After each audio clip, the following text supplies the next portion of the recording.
Momento de recibir en estudios. Agradecemos la presencia y valoramos bastante que James Spalding esté con nosotros, ex titular también, ex director de paraguayo de Itaipú Binacional, para hablarnos acerca de lo que estuvimos viviendo en todo este tiempo, conocer un poco con una persona que estuvo dentro de la Itaipú Binacional y que realmente tiene mucho conocimiento en materia energética, en materia política, de lo que respecta a la entidad binacional Itaipú.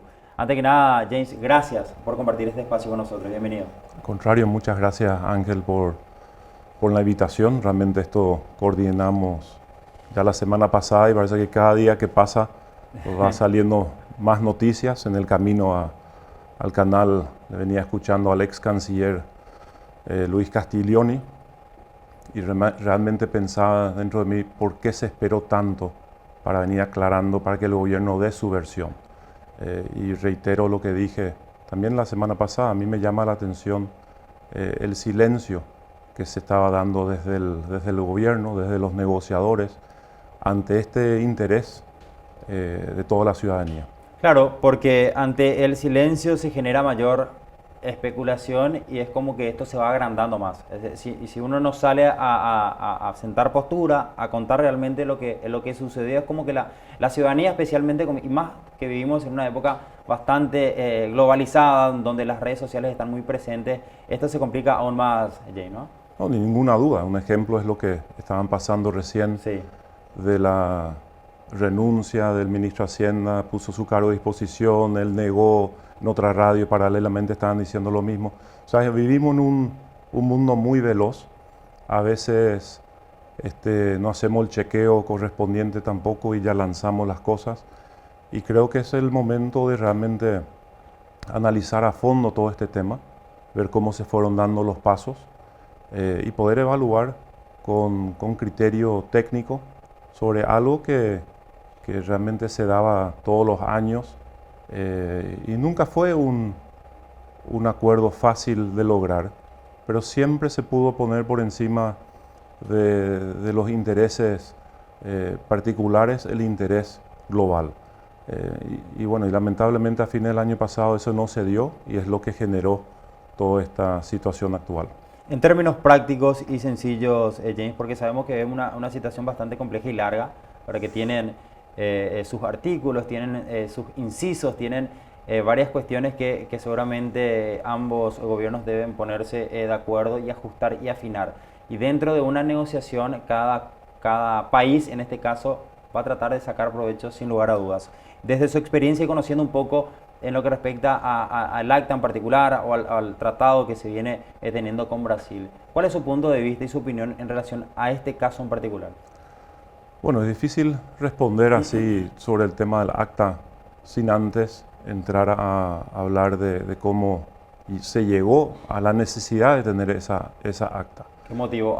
Y vuelvo al tema. Ahí tenemos una empresa binacional creada en el 74, el tratado se firmó en el 73, Itaipú se creó en el 74 y se maneja como una binacional que sería parecida a una multinacional en donde uno tiene los accionistas y en este caso los dos accionistas son la ANDE por el Paraguay y la Electrobras por el Brasil. Al mismo tiempo, representantes de la ANDE y de la Electrobras forman parte del Consejo de Administración y, para complicar aún más, son los únicos dos compradores de la potencia que pone a disposición de ambas empresas la Itaipú. Así que, como mencioné, cada año, porque no había contrato a largo plazo, el anexo C inicialmente hablaba de una proyección a 20 años de consumo, de contratación. Eso se bajó a 10 años y hace aproximadamente 11 o 12 años se hacía anualmente. Por lo tanto, cada año se reunía la ANDE y la Electrobras. Este no es un tratado, no es un acuerdo de Itaipú, es un contrato de compra entre los dos compradores establecido por el tratado. Y ahí se dice que la ANDE primero informa lo que piensa contratar de potencia para el año siguiente y la Electrobras contrata el saldo. Con eso Itaipú se garantiza que la totalidad de su potencia anual está ya comprada. Es un poco largo, sé que es técnico, Sí. queremos todo respuesta sí o no, pero tenemos que ir más allá del análisis superficial, Ángel. Y bueno, lo que pasó en este caso fue que por primera vez la ANDE y la Electrobras no se pusieron de acuerdo. Yo no estuve en las reuniones, obviamente ya estaba fuera del cargo desde agosto del año pasado. Era un gobierno brasileño, autoridades que ya se estaban yendo, venía ya las elecciones en el Brasil y donde eventualmente ya, o sea, el 1 de enero asumió el actual presidente, hizo los cambios, pero a fin del año pasado en la instancia técnica no se llegó a un acuerdo. Y ahí el artículo 22 del tratado establece claramente que cuando no hay acuerdo entre las partes, se debe elevar a las altas partes. Y ahí son las cancillerías. Y es ahí donde se empieza la etapa siguiente de la negociación y se llegó a esa acta del 24 de mayo. Ya, correcto. Pero indudablemente al no ponerse de acuerdo era una cuestión política, diplomática, de poder ponerse de acuerdo, ¿no? O sea, se debían de poner, y era por el remanente, era por el saldo que Paraguay no iba a utilizar, era una venta que Paraguay tenía que hacer o no está dentro del contrato, al menos dentro de la posibilidad que Paraguay finalmente pueda vender ese remanente, ese resto de energía, James. No, esas partes no tienen nada que ver con el contrato que se hace cada año. En este caso particular, la Itaipú pone a disposición de ambas partes su potencia. Itaipú tiene 14.000 megawatts de potencia, son 20 turbinas de 700 megawatts. De eso resta 2, que siempre están en reserva y en mantenimiento, tiene su consumo propio. Por lo tanto, pone a disposición de los compradores 12.135 megawatts mes. Eso se tiene que dividir entre las partes y cada parte tiene el derecho de contratar hasta el 50% de la potencia total. O sea, la ANDE tiene hoy a disposición 6.067 megawatts mes para su contratación. El Paraguay hoy no lo necesitamos en su totalidad y por eso, una vez que la ANDE utiliza toda la potencia y la energía correspondiente, el saldo es cedido a la Electrobras, quien aparte de pagarle a la Itaipú la tarifa, también le paga al Paraguay casi $10 por megawatt hora en concepto de cesión. Así que es un tema que se venía dando normalmente.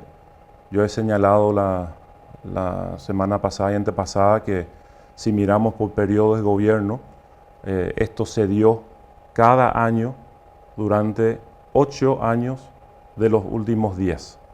O sea, durante 8 años la ANDE venía contratando más potencia, porque contratás más potencia porque necesitas cubrir la demanda del país. Y al mismo tiempo la ANDE decidió depender más sobre la energía de la Itaipú, llegando inclusive a más del 90% de la demanda nacional. Y eso lo hace justamente buscando maximizar su beneficio, que es contratar una potencia menor y utilizar la máxima cantidad de energía. Con eso la tarifa en energía baja para la ANDE. ¿En dónde pudo haber estado el desacuerdo, James?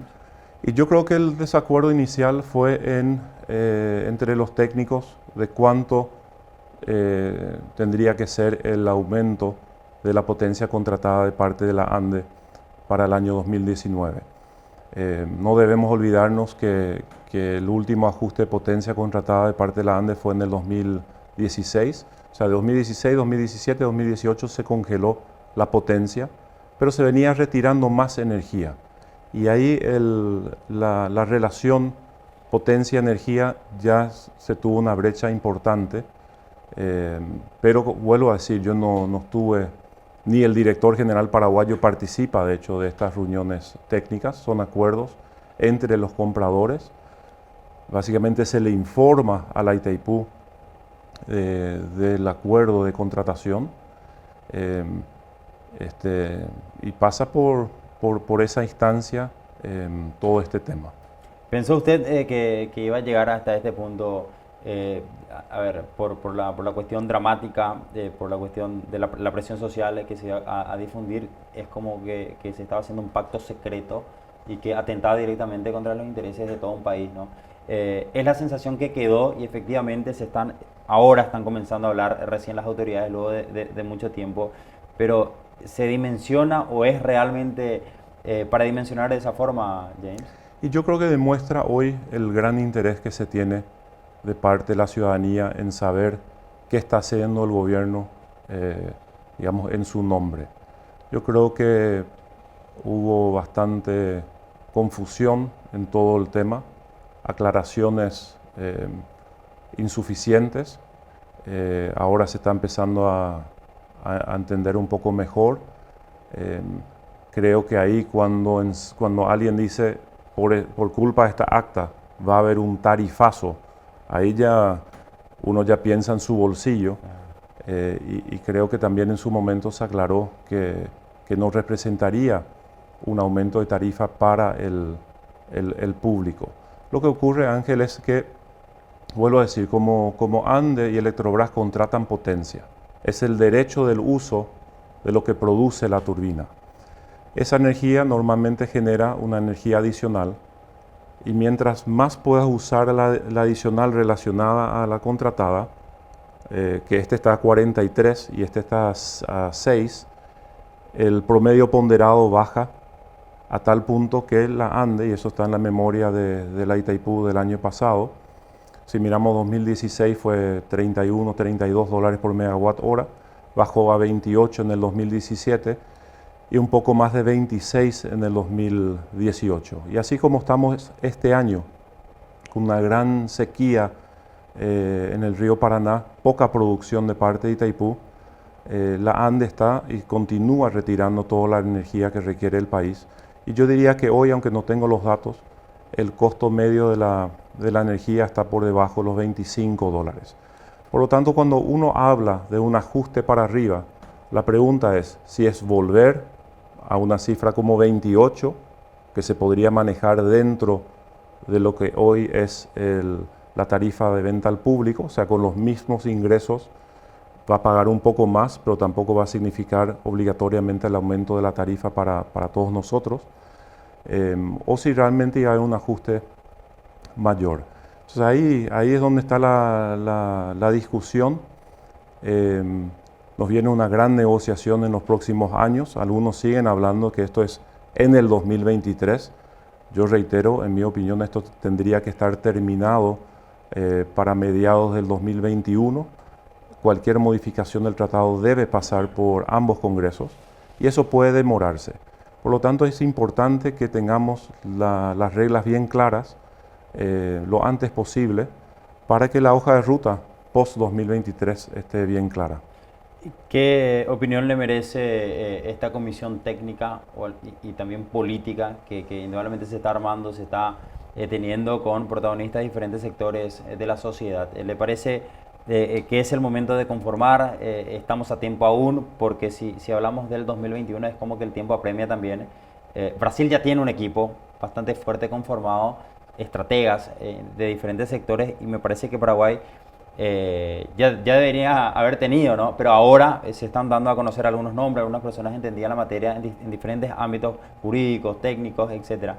¿Le parece bien los nombres que se están manejando, lo que están integrando esta comisión, James? Bueno, en primer lugar, Ángel, yo no sé si el Brasil ya tiene los nombres de su, no sé, digamos... No está completo, pero tienen... Bueno, esta es una comisión asesora de la Cancillería. Creo que es importante que se empiece a debatir con formadores de opinión. Creo que es muy interesante el hecho que el gobierno haya buscado el apoyo de una persona reconocida mundialmente como es el profesor Jeffrey Sachs. Yo creo que eso es un valor agregado importante. Él no va a estar en la mesa de negociación, pero va a poder ayudar en muchos ámbitos en ese sentido. Me parece interesante que vemos que organizaciones como DENDE estén acercándose a organizaciones en el Brasil, como puede ser la FIES, que es la Federación de Industrias del Estado de San Pablo, un grupo con mucha influencia. Y también creo que es importante empezar a acercarse con el estado de Paraná. Aquí hay muchos intereses de distintos sectores, porque cuando se empieza a hablar del anexo C, hay definiciones, por ejemplo, los royalties que se pagan hoy. La fórmula se mantendrá, se incrementará, se seguirá dando prioridad en esos royalties a ciertos municipios en ambos países. La tarifa va a seguir siendo potencia o se cambia a energía. Vamos a poder vender a terceros, eso ya es una modificación del tratado y no del anexo C. Pero creo que es muy importante también, Ángel, aclarar de que si vamos a ser estrictos, el anexo C, y lo puede leer cualquier persona, es un anexo muy corto, el último artículo dice que una vez cumplido los 50 años de la entrada en vigor del tratado, que es el 13 de agosto del 2023, ahí las partes revisarán las condiciones del anexo C.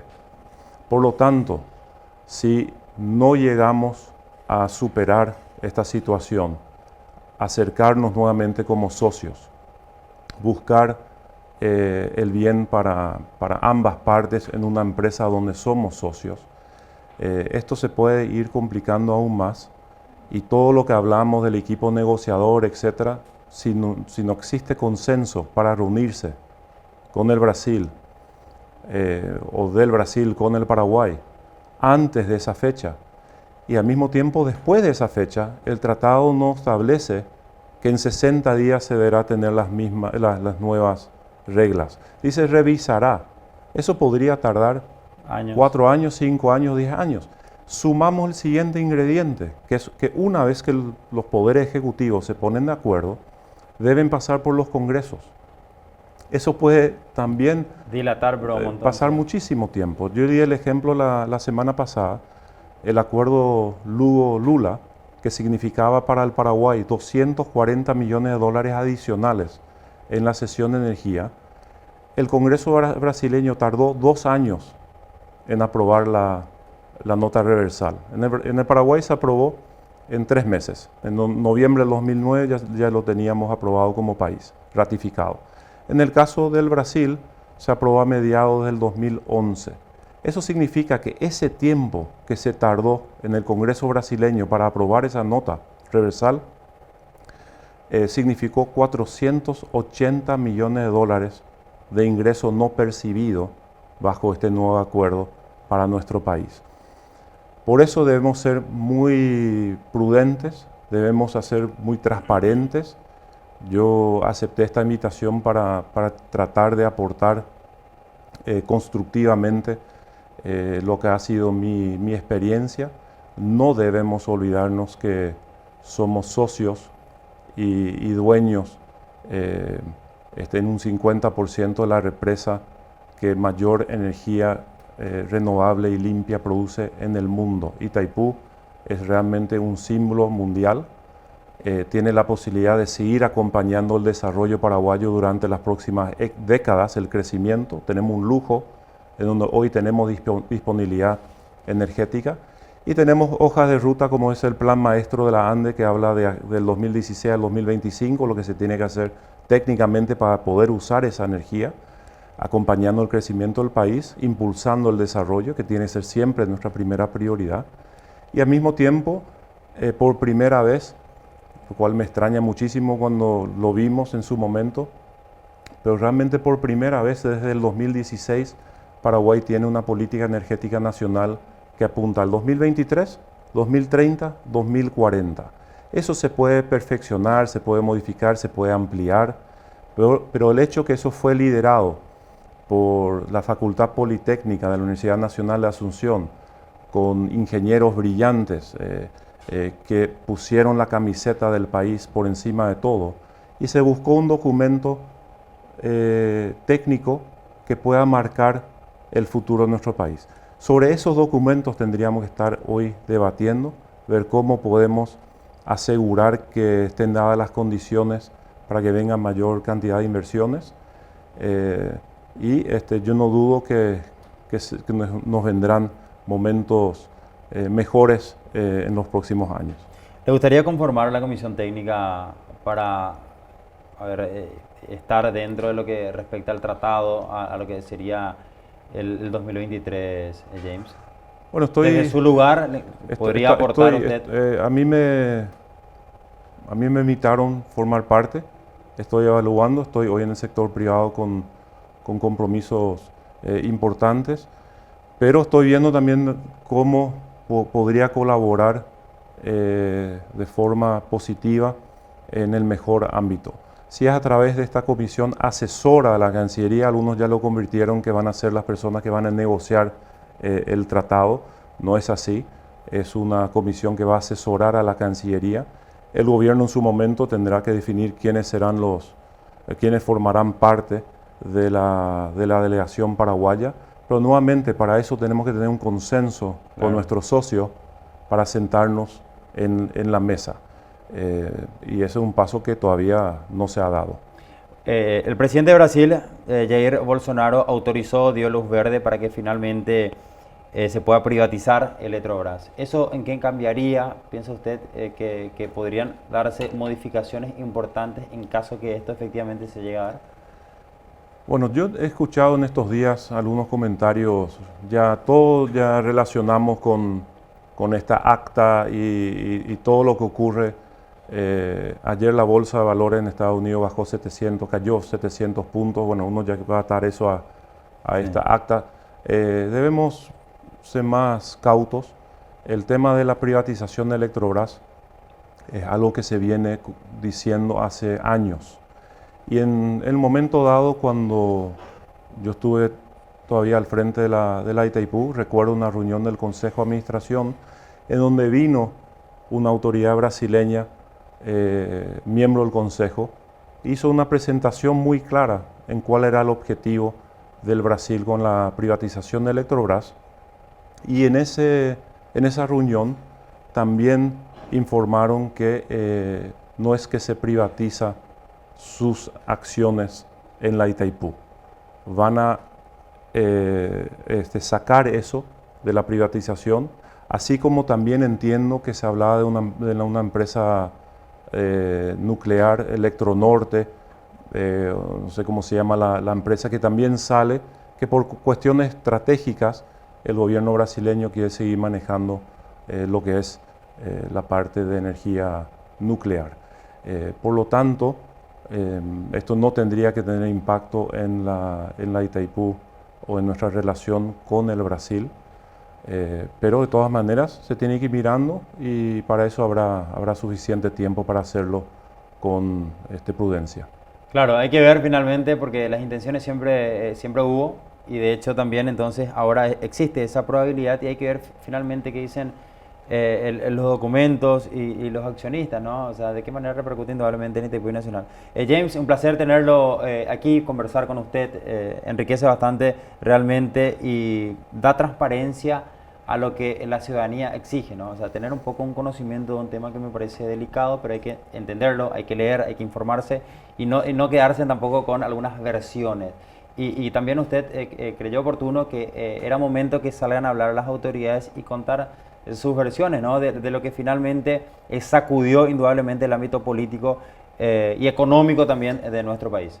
Así es, yo agradezco el espacio, como dije, estamos enterándonos de cosas cada minuto, seguramente al salir de aquí ahora vamos a tener más información aún, pero nuevamente en lo que se pueda contribuir para aclarar por lo menos lo que fue nuestra parte, lo que uno ve técnicamente, las posibilidades que tenemos, realmente son oportunidades históricas que tenemos en los próximos años que pueden marcar los próximos 50 años de nuestro país. Y ahí es donde no hay ninguna duda que esta debe dejar una enseñanza en donde se necesita informar, se tiene que compartir.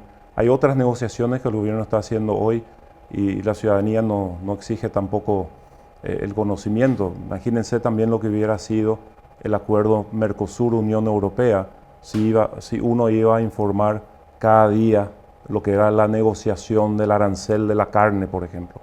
Pero no por eso no se pueda, o sea, no se debe dejar de ser lo más abierto posible, compartir, porque esto nos genera siempre preocupación como ciudadanía y está muy claro que el tema Itaipú está dentro de nuestra fibra más íntima y queremos saber lo que está pasando en algo tan sensible para el país. Entonces le agradezco mucho el espacio y siempre a disposición.